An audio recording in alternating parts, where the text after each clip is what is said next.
I'm joined here on set by France 24's Catherine Norris Trent.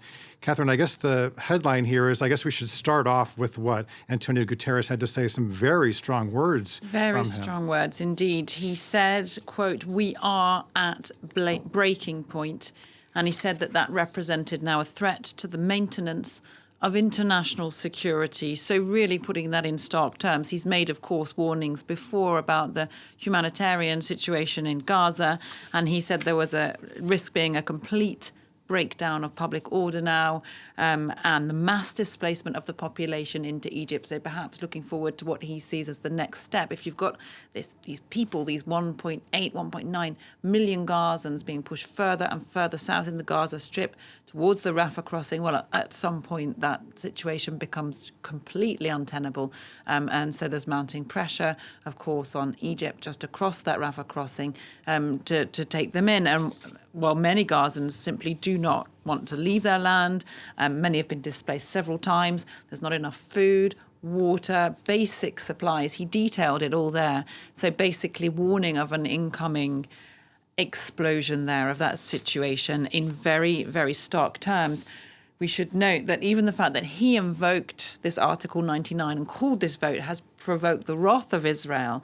Israel's Foreign Minister Eli Cohen has called on him to resign, and they called him a danger to world peace.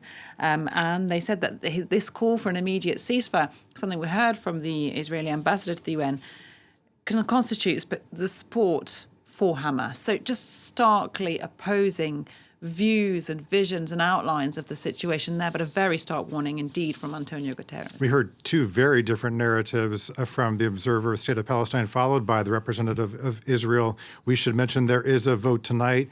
Help us understand what will happen at that vote tonight.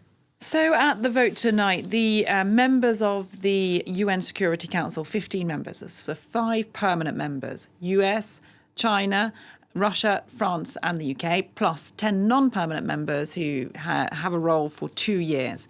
They will all vote, we think, around midnight 30 Paris time, 10:30 GMT, if that's not delayed. These things frequently are.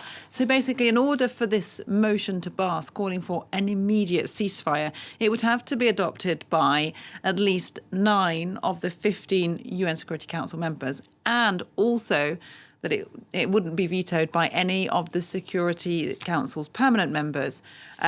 We expect the US will veto it. So it will probably not be passed in all probability. The US hasn't said that, but in the past they've vetoed further previous motions on Gaza.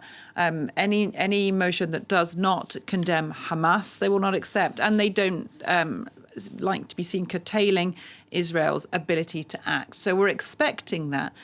The UK could also veto. We're not sure. It might abstain. France probably will abstain. China, Russia may support. We'll have to wait and see. But if there's one veto from a permanent member, the whole thing doesn't pass. But we've had very strong statements here today.